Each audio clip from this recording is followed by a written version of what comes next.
शाम प्राची टीवी पर सीरियल देख रही होती है, तभी उसकी सास वहाँ आती है।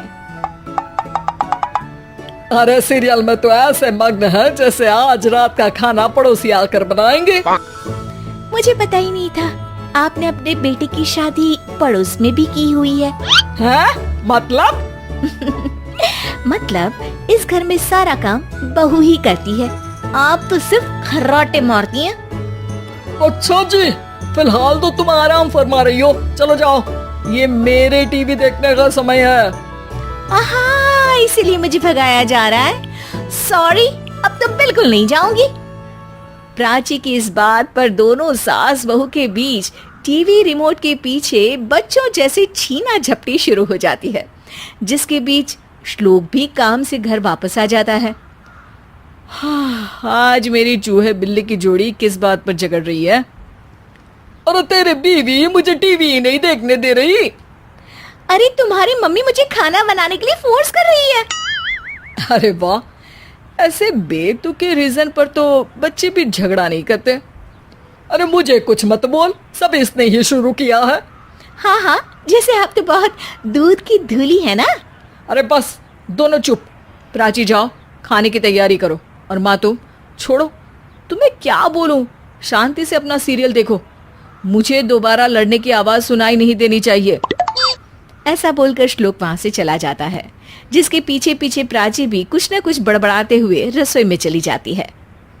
हाँ हाँ, सासू जी को तो कुछ बोलेंगे ही नहीं, बस मुझ पर ही हुक्म चलता है, खाना बनाओ, जैसे मैं इनके घर में खाना बनाने के लिए आई हूँ। इसी तरह शाम बीतती है और रात को श्लोक और प्राची की सास खाना खाकर सोने चले जाते हैं, लेकिन प्राची गुस्से में कुछ खाए बिना काम में ही लगी रहती है। इस घर में किसी को घंटा फिक्र नहीं पड़ता, मैं खाऊं या भूखी रहूं।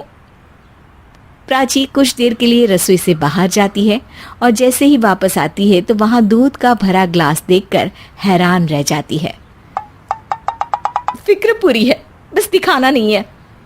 प्राची दूध पीकर सोने चली जाती है और अगली सुबह एक बार फिर सास बहू का कार्टून नेटवर्क स्टार्ट हो जाता है।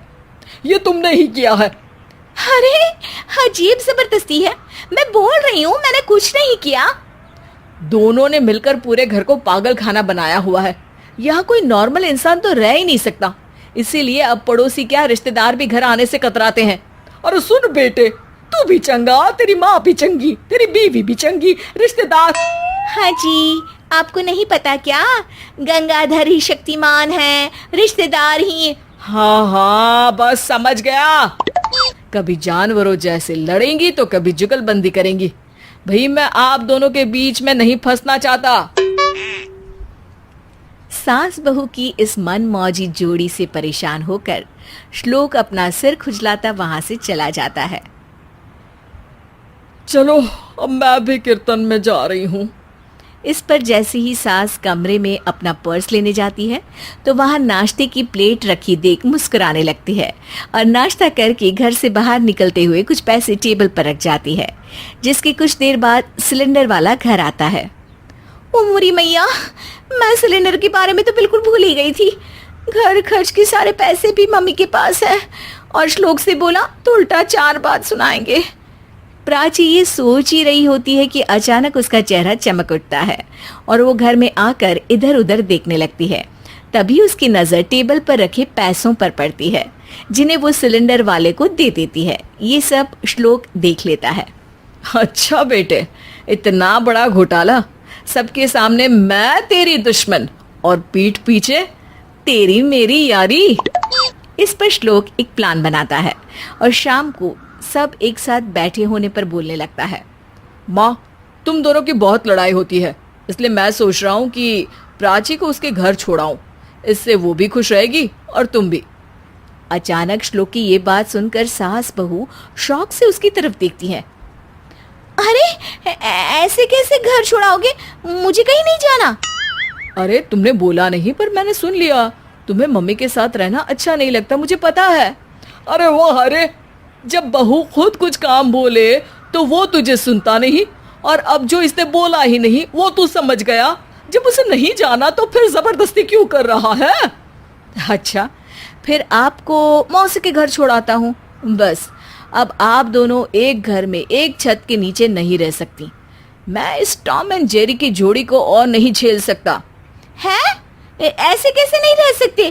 तुम्हें इतनी दिक्कत है तो तुम्हारा बोरिया बिस्तर पैक कर देती हूँ, लेकिन मम्मी जी कहीं नहीं जाएंगी।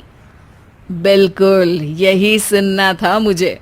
अगर दोनों में इतना ही प्यार है फिर हर वक्त ये लड़ाई का नाटक क्यों करती हो? देखा मैंने कैसे माँ किचन में दूध रखती है और तुम उनके लिए कमरे में नाश्ता रखती हो, और कैसे वो पहले ही तुम्हारी दिक्कत समझकर घर में पैसे रखकर बाहर जाती है। अरे भाई, इतना ड्रामा तो डेली सोप में भी नहीं होता जितना तुम दोनों ने इस घर में फैलाया हुआ है। तू हमें टॉम एंड जेरी बोलता है ना, तो याद कर वो दोनों भी एक दूसरे को बाहर वालों की बुरी नजर से बचाने के लिए हमेशा सबके सामने लड़ते थे, लेकिन अकेले में दिक्कत के समय मदद भी तो करते थे। बस हमारा रिश्ता भी कुछ ऐसा ही है। और वैसे भी अगर सास बहू में तू मैं नहीं होती तो दुनिया वालों को कहानियाँ कैसे मिलेंगी?